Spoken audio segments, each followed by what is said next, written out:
Hello and welcome to the Trisbrina Show. Today we're talking about how to get out of the way so you can get what you want. We know a thing or two about getting in our own way. I think we all do when we're trying too hard, when we're forcing things, when we're controlling, we're trying to wrestle it to the ground. We break that beautiful natural thing known as flow. We're going to talk about flow. We're going to talk about where she lives and how we can get in contact with her. And we're going to talk about some of the aspects to the equation that can put you in flow. But first, I think we really should talk about our opening line, how to get out of the way so you can get what you want. I want to talk about the you and the want. Okay, then do it. Okay, great. Pitch to me. I always like to ask myself when I'm going after a particular goal or whatever, who wants this? Because I've found, and please let me know if you can relate, I have found that there's multiple Tristans. There's one true identity. That's the one I'm seeking to be connected to at all times. Truly just showing up, being myself, all that we hear today. Oh, we love when people are authentic, when they're transparent, when you can really get to meet them, right? You don't meet their representative, you actually meet them. Doing my best to be that guy. But there's some other characters that show up along the way. And sometimes, if we're coming from a place of lack, fear, comparison, right? We have this other persona or this other driver inside of us going after the thing. So when we say get out of the way so you can get what you want, I'm asking myself, who wants this?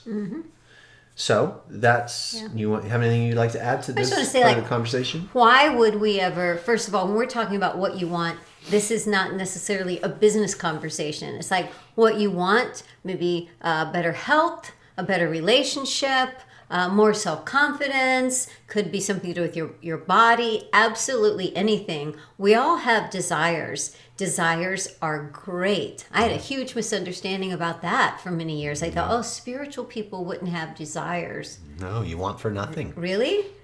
Then why do we have these physical bodies? And we have desires to eat. We have desires to love. Desire food all the time. That's part of this blended human spiritual experience. And learning to listen to your desires as a guidance system on it would feel good to be that, it would feel good to be that, is a good thing. Now, I didn't say it would be good to do that. And good to do that. And I think that's kind of for me where this conversation is. In doing something, I am being the something. So it becomes, that's where the flow is because of that energetic connection to it, right? So let's say when I am working out, it's like I'm being the workout. I have that vibrational frequency to it. Therefore, I love it. And there's no discipline needed for me to move my body. But if I went into a workout being something other than the energy of a wonderful workout, there's going to be conflict the whole time. There's going to be dread. I'm not going to be happy. If you're not happy, you're not in flow. There's discord. Those are those other characters showing up out of lack, comparison, I'm not enough. Habitual thoughts of who I am. I'm not someone who likes to work out, therefore I'm not even open to enjoying this. And that's when all that happens. It's interesting that as I listen to you say those things, I remember times in my life when I struggled a lot with all the different characters. At first, you don't really know that they're there, right? Because they're just in your head and they're kind of occupying your space.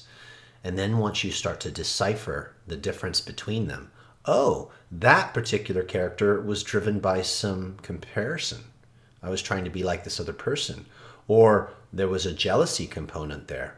There was I don't have enough, I need this, so then I'll be happy. I can prove. You start identifying these different thoughts. They might be what you would call your egoic self. Not that we're going to poo-poo on the ego, because the ego is a good, healthy sense of self is a good thing. That's what the ego means, sense of self. But I started to see the different characteristics that I would call the driver. Yeah. The one who wants it and who goes after it. There were times that and why? I had a lot of fear and I wanted to conquer that fear. So not just self-consciousness, but literal fear in my body, right? Of being attacked. That there was a point in my life when I was bullied as a kid and I had genuine fear. And so I had a drive to learn how to fight and become a badass martial artist. Where you're coming from is an energy that you start setting in motion, and a habit. You talked about habits, a way of being and thinking. Yeah. And I had to pull back the curtain to be able to identify these different aspects of my persona and realize, oh, that's not the who that I want to be. And insert meditation and spiritual practices that we so often talk about here, starting to decipher through those different voices, through those different characters, and noticing, wait, there's one behind those that is none of that. There's one behind those that's open, that's relaxed, that's present, that can apply itself, has got great energy, great passion. There's a deep, true character, I guess we could call it, true self, soul self, that when that steps in, everything changes. And so when you were talking, I realized, wow, for the most part, I relate to that aspect, that true self now, because it's very, very uncomfortable being the other person and trying to do and get and control. And it's so uncomfortable. For me, it doesn't feel like another person. It feels like another energetic state, or feels like another emotion. Yeah. So this conversation is about, how to kind of get out of your own way. Right.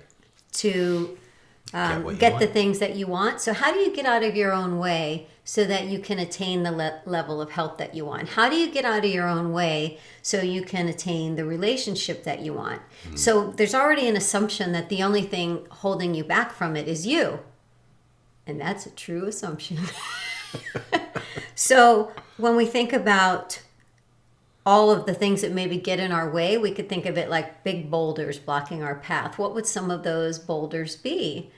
Limiting beliefs. Sure. Right? And a belief is just something that we've thought over and over until we believe it's true. Like I was in a workshop like 2 months ago, and the lesson was, it was this big, long lecture, and then you had to write down your non-negotiables. And I felt like, yeah, I don't know what my non-negotiables are. I can't do the exercise. And then I realized after about a week, it's my non-negotiables are so non-negotiable. They are so non-negotiables.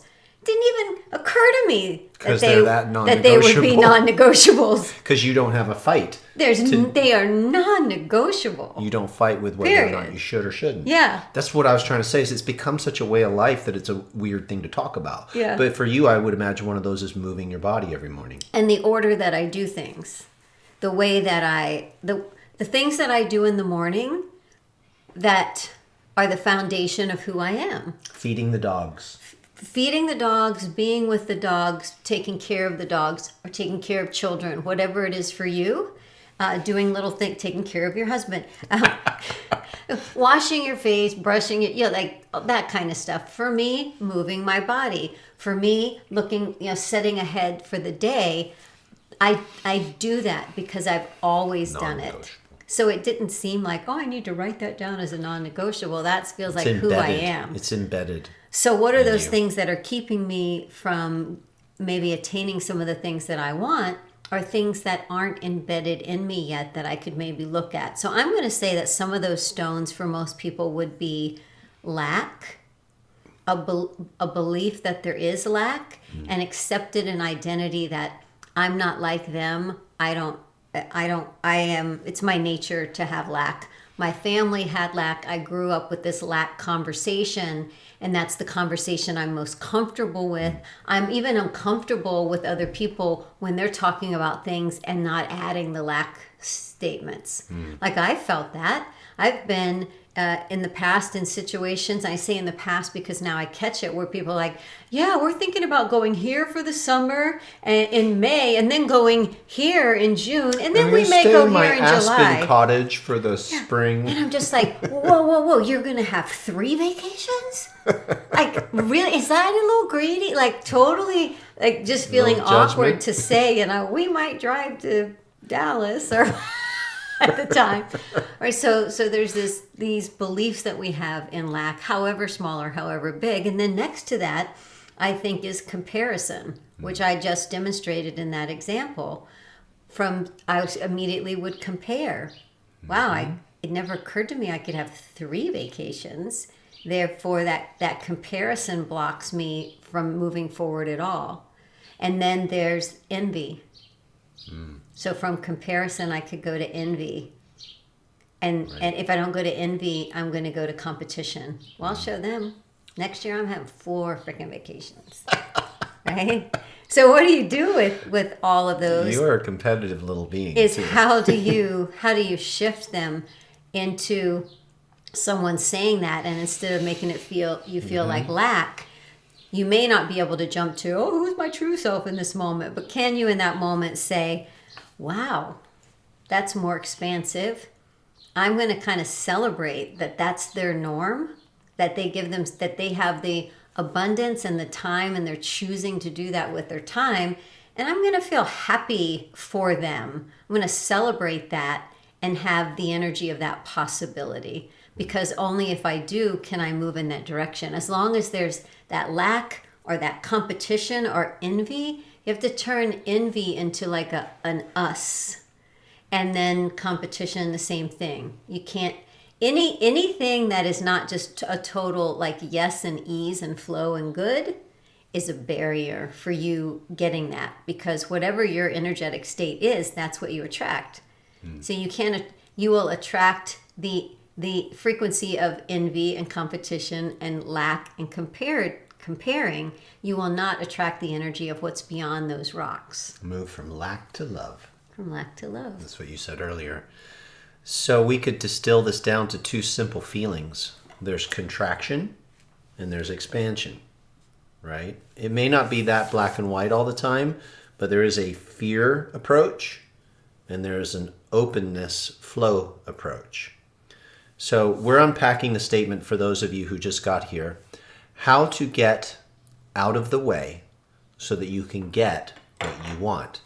And so I started with, well, the you, which who wants it.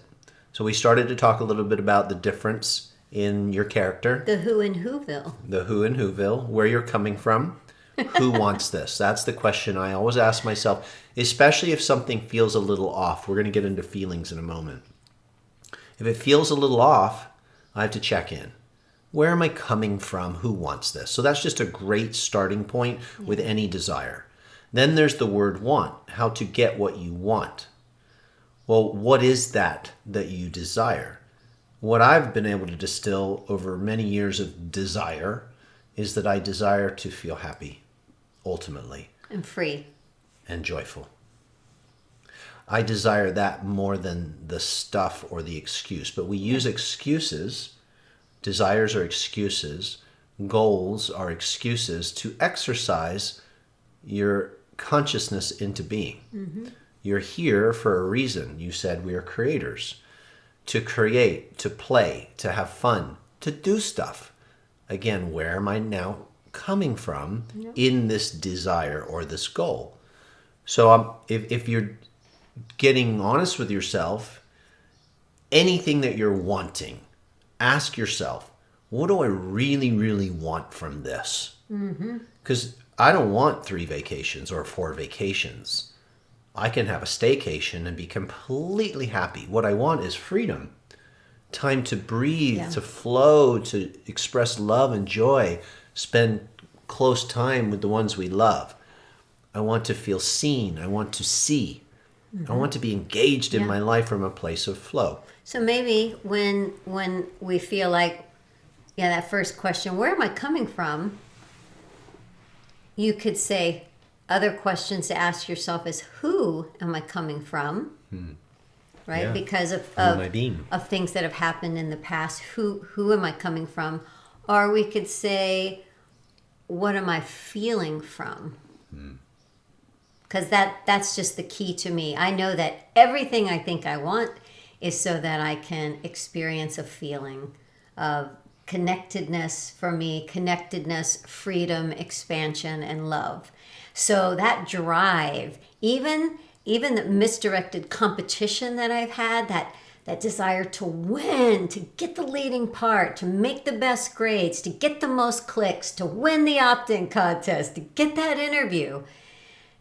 That drive, if I pause for a minute and look at it, first of all, there's just the gamification of things that are fun, right? Like it's fun to say, hey, race you to the neighbor, right? But in addition to that, it's because it feels like it'll be safe, that maybe it, like, oh, get the life insurance policy. Then you can feel safe. Then you can relax. Then you know you're taken care of. So I feel like so many of the feeling that I'm being chased is that I'm kind of trying to run towards those feelings. Well, what if I found a way through stillness and practice and meditation not to not achieve? So I just want to be real clear. There's nothing in me that says don't win. But what if instead of being chased by those things, I found those, conjured up all those feelings of freedom and victory and safety and abundance and love and sharing and everyone's a winner as the fuel to run rather than being chased. Because then I'm already in the energetic frequency of the thing that I'm running toward. It's a perfect match. I bring it to me as I run towards it. I'll meet you halfway. That's better than no way. In my notes here, I wrote down what feels right versus what thinks right. That's great. So sometimes we probably notice we're in the thinking mode. And thinking's beautiful. Just what type of thinking is happening? Is it contractive or is it expansive? To feel good. Yeah. Does it feel open, flowy, beautiful, uplifting, or does it feel constricting and tight and fear-based? One is like you're creating with both. Both are an energy. They're a response to an energy that we're in. Energy, vibration, thought follows. And then that thought continues the vibration. It's this beautiful cycle of thought and energy, thought and energy.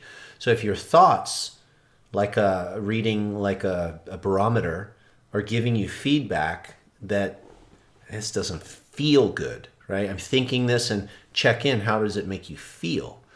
That's the ultimate acid test. Does it feel beautiful? Are you breathing deeply? Are you smiling? Are you relaxed in those thoughts? Because it's so, like, if we would just check in with our thoughts, and your body's a beautiful teacher too, because if your body's hurting somewhere, or you're feeling lethargic, or you're feeling like you're off, chances are those repetitive thoughts have created that body state. So if you're listening to your body and your thoughts often, you'll know where your energy's at and where you're coming from. So that's the ultimate check-in. What am I feeling versus what am I thinking, right? Being drawn rather than driven. Yes, that's a beautiful energy, Trudy. Something that's pulling you towards it. Now, I do use the word driver because there is an energy that is flowing out of me as well. I do love that statement.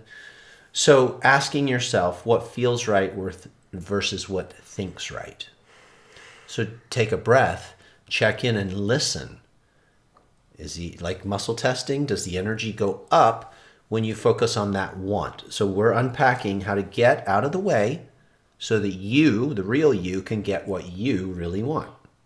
Cool? Mm-hmm. So now what do you want? Yeah. Check in. Mm-hmm. Where am I coming from? Does it feel good? Beautiful. Keep moving. Yeah. I was teaching this morning a class. Were you about to say something? Mm-hmm. Okay, go. I'll come back to my story. I was teaching a class this morning, and no. So I've talked to you guys a lot about years of just like waking up in the middle of the night, remembering something I didn't do, or that I didn't do good enough, or that there was a deadline, or just some kind of thought that doesn't feel good. It feels like a worry. And then there's that mind that goes, no, it's very responsible to stop sleeping and think about this right now. Yep. So ever since I was given the vision of putting everything in the box of worries, which if you don't know that, sad for you. You put it in the box of worries and put it on the doorstep of love and God. I just don't allow it. I just decided. But sometimes I wake up and I'm not just falling back asleep within 10 seconds. And so I started noticing my body that's laying in bed, in a comfortable bed with like the best sheets in the whole world that we got for Christmas. They're bamboo. They stay cold all night. They're pretty good. 2 pillows that have we each have the right amount of stuffing. Like there's a fan. There's a little cool air.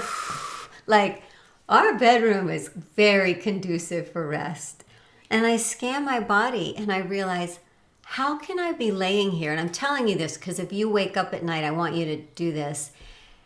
My body's completely on the sheets and on the pillow. Is it actually relaxed?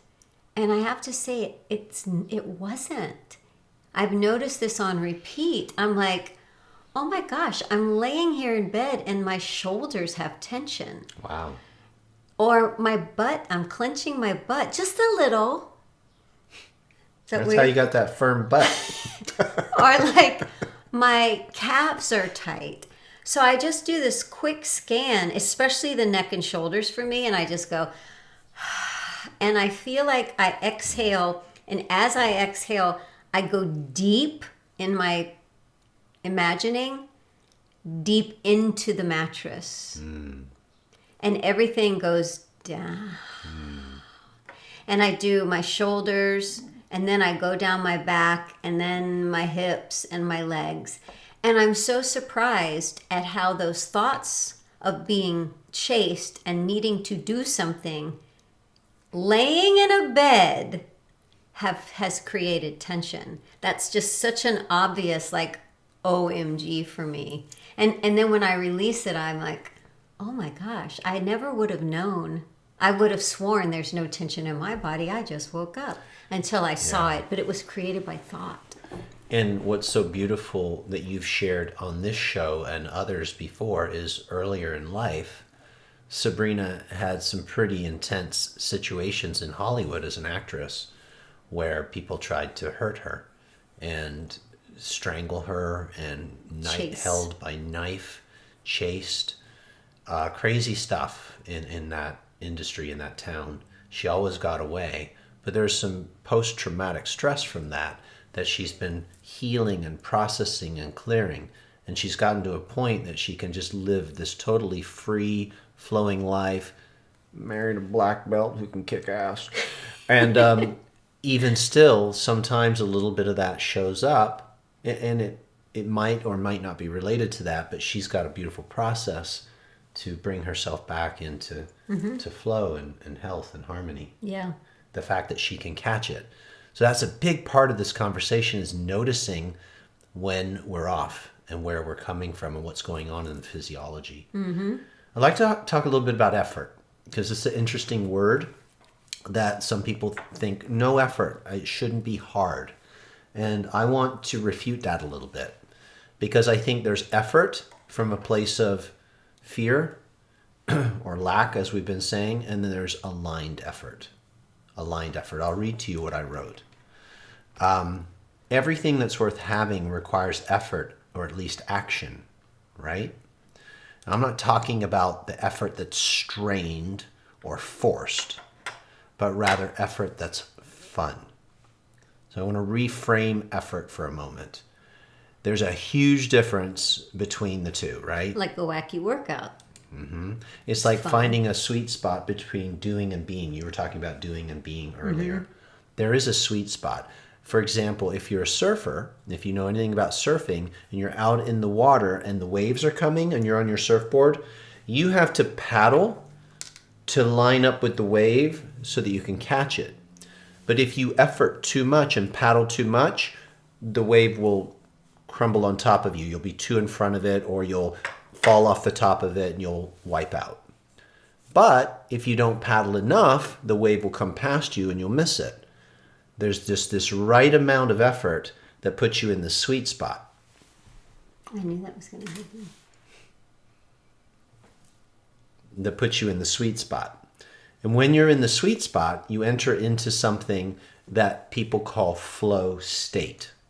It's this state that you've created between the body and the mind where you're tapping into your genius. You're tapping into an effortlessness, perhaps we could say, a state of ease.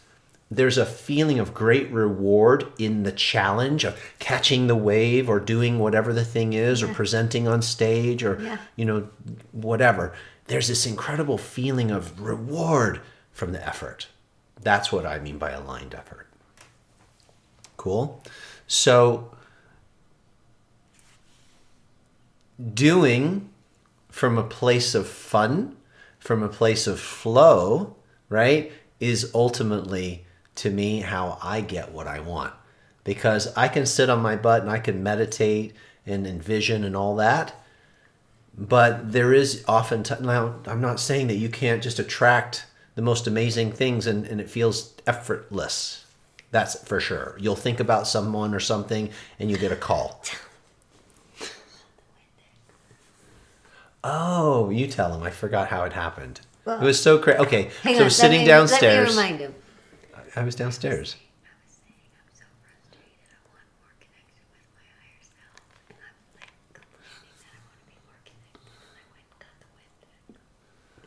Is this when we were downstairs?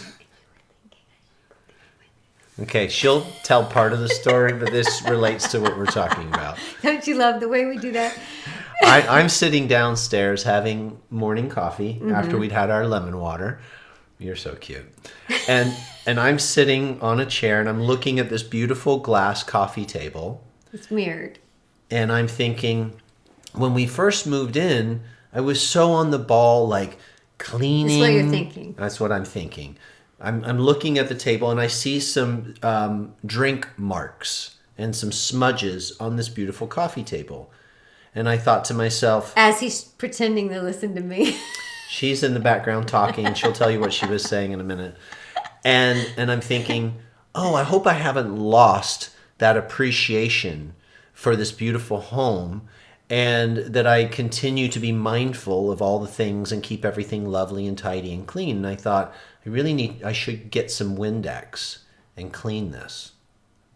Sabrina walks over with a freaking bottle of Windex and a paper towel and sits down to clean it. I'm like, what's going on? You read my mind, girl. He was like, so what's funny is I've never gotten Windex and I've never cleaned that table. But what I was saying when he wasn't listening, because he was thinking about the Windex, is I was saying, sometimes I'm so frustrated because I want more than anything to just be connected to my intuition and know exactly what to do in every moment, and just to have this stronger than strong connection with my higher self, so I always know what to do in the moment, and just like deeper, that sometimes it doesn't just feel like a yearning, but it can feel frustrating. That's what I said as I set the Windex down, and he wasn't listening, and he goes, why did you just get that Windex? Did you just read my mind? But that was my answer. That was the loving answer from my inner being in that moment that I was saying. It was that you are more connected than you know, and to relax into it. It's happening, it's so much in such a unconscious, subconscious way, and all the time, that more and more and more, and almost all of your thoughts are completely connected. And it's just this rock part of me, that it's my not enoughness rock, that is complaining about it. And at the same time I'm saying that, I'm going, and Tristan's wanting Windex and a paper towel, I'm going to get it. Is that crazy? And I laughed so much, and I was just like, oh, thank you. There couldn't have been a better answer to that part of me that was frustrated. How to get what you want by getting out of the way. Now you got what you wanted. You got Windex and a paper towel. But he was like, why did you just bring me Windex? So that's what we would call effortlessness, law of attraction.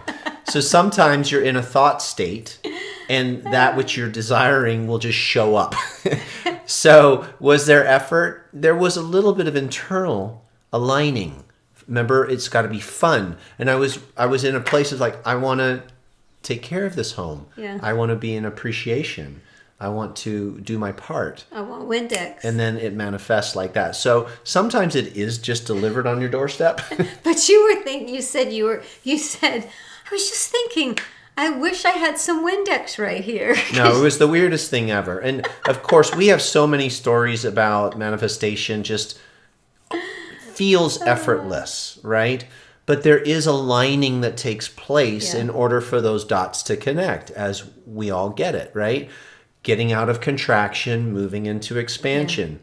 Having enough challenge that actually puts you in the sweet spot to catch the wave of manifestation, right? So effort isn't a bad thing, is my point. Whether it's physical, external, or internal clearing and aligning, there's a joy in the process of effort. So I just wanted to bring that reframe to the word effort, because it's not a bad thing. Yeah, and he did get down on his knees and I clean did. that table because he cleaned really it. wanted to. So I got a big lesson out of this.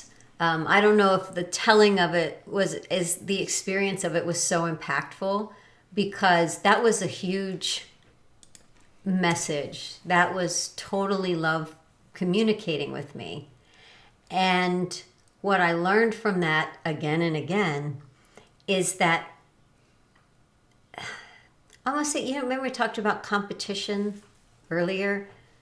Competition on one side of the rock is competitive, and on the other side says, I'll never be enough. It's the same rock. So I brought that rock to my spiritual awakening. So that was what was saying, I want to be more connected. It's like the goldfish swimming around in the bowl of water going, I really wish I could be in water. And so the connection was so there. It was just this feeling of I want to make sure that I'm enough. And in that moment that I set the Windex down and Tristan's like, why did you do that? It just, everything clicked for me. And I realized that the more I can relax and just know that pretty much every thought that I have now, because I make such an effort to be in this aligned place, is a co-created thought with my inner being. And so if it feels good, if it's God. Feels good, it's God. That's the definition of getting out of the way so you can get what you want. So that's really, we wanted to look at this from a few different angles. What is it that we really want? Who wants it? And how do you get out of the way? You get aligned. You listen. Contraction, expansion. Feels good, doesn't feel good. People often say, follow your heart, right? Listen to your heart. We would encourage you to lean in and listen in to this inner guidance, this knowing, this feeling. It doesn't lie. Even if it says, go get him some Windex. It might. There's a brain of your being in here. Feel before think. Feel. And then think. And see if those, you can align the head and the heart. Because if you're just doing it from the thinking perspective, it might not be aligned. It's certainly not aligned if it feels forced. And it's efforting. And you're trying to get the thing. You're trying to get the thing. And you're judging, comparing, and fighting for it. It's not aligned. Yep. Right? Drop it. Get out of the way. And last little story that I have. Okay. This will be my landing story. Being a martial art teacher for decades, I would watch students, and this is something I experienced personally, working on a technique. And they're gaining a little momentum in the beginning, starting to get the punch, the kick, whatever the move is. And then they start trying too hard. They start looking at somebody else over there who seems to be doing better. Mm-hmm. Now they're trying from a place of, I got to get better, I got to get better, I got to get better. And they're doing more and more reps, and their body and mind are shutting down. And they actually start going backwards. And they get frustrated. And the more they do that, it just doesn't work. And either they quit or they get smart and they move to a different technique. I noticed that I would hit these plateaus in my training. And I learned this through taking vacations with my family. We'll go on a vacation, then I come back to the martial art dojo and start doing the punches and kicks again. And I was actually better than before I left from those plateau states. Why? Because you got so frustrated with your family, you had it all pent up. Maybe. When you take time away from something, when you stop forcing and pushing and efforting in that place, you get back into the natural challenge. The flow starts to happen again.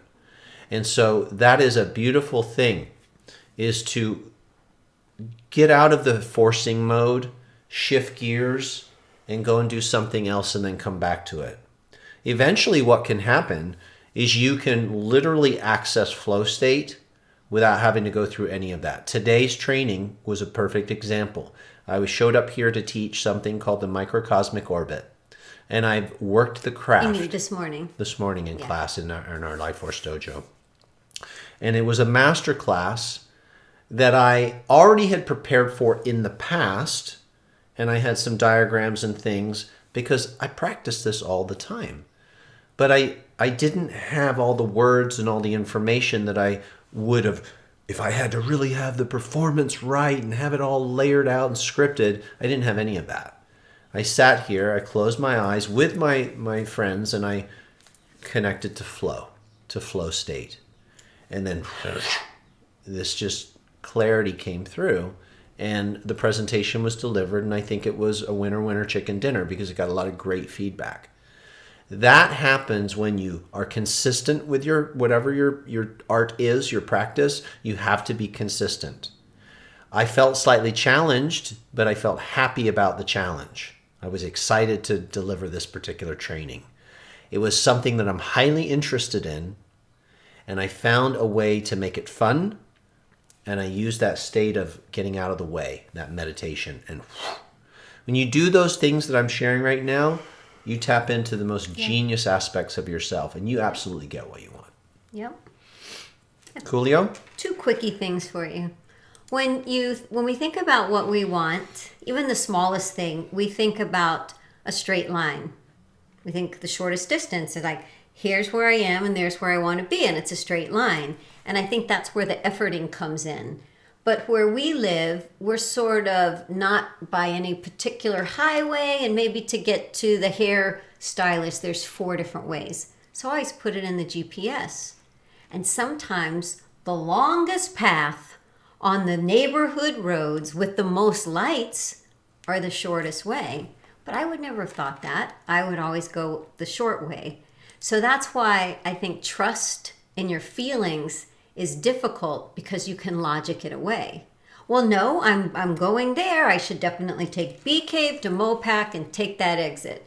But what we don't know is there's blocks in the road. There's accidents. No, those blocks might be my own stuff coming up, because if I go that way, it's going to come up stronger and slow me down. But when I follow my feelings, it may seem like the straight line becomes a curve, and then a backwards run, and a jump up and down a few times, and then run real fast and spin around in a circle, fall down on the floor and roll down a hill and get up and run some more. But I'm going to get there. And the way that I thought I would, I wouldn't. And I'm going to have a lot more fun. And it's going to be more joyful, and it's going to feel good the whole way, because I was following the fun, and I was following the love, and I was following the flow, and living in a state of trust and faith. If you don't have trust and faith, you're going to bitch the whole time. I just jumped up. I got to jump up again? Oh, I got to jump up again. This must be wrong. No. Just go with what it is, and know that you're being guided towards that place, because only then will you be in the vibrational frequency of where you want. And only if you already are in that place will you ever get there. What a conundrum. So I want to read you something that I wrote down that I'm going to put this by our bed. Okay. It's a little quote from a book we're reading. This is the beginning of a new day. You have been given this day to use as you will. You can waste it, or you can use it for good. What you do today is important, because you are exchanging a day of your life for it. When tomorrow comes, this day will be gone forever, and in its place will be something you left behind. Let it be something really good. I loved that when I read it because what I want to leave behind is feeling really good. Because if I know I lived the day feeling really good, what I left behind was really good. Wow. Let's put that by the bed for sure. Want me to read again? Okay. This is the beginning of a new day. You have been given this day to use as you will, free will.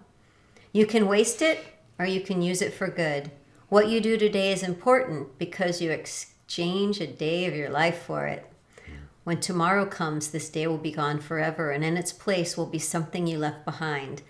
Let it be something good. Really good. Really good. It's such an honor to spend this time with you. It's always an honor to co-create with Sabrina. We don't script any of this. I had some notes. Shocking. Shocking, I know. We just try to tap into the energy of what this is, the Trisbrina effect. We tap into the energy of the people who are here, who are part of our tribe. And I think it's a conversation that we're all having. We're reading the chat, the beautiful sharing that you guys have been providing, which is helping us stay aligned with this conversation. So we're always in a big thank you to this whatever this is. And thanks for showing up and being the beautiful souls on this planet that you are. It's such an honor to spend time with people like you. And the fact that there's even people here. I mean, these are the conversations we have in the kitchen, we have in the car. First thing we talk about in the morning. This is what we talk about all the time. And so to be able to have the conversation with you is just, it's glorious. So thank you for being Bonnie, here. that's beautiful. Let it be something good because that's how we know it's God. Ooh. That quote is from a book called Leap by Gay Hendricks. Oh, that's Gay Hendricks? Mm-hmm. Nice. A friend gifted us with that book. Beautiful. All right, sweet souls. Have a gorgeous rest of your Thursday. And until next time, so much love. Bye now.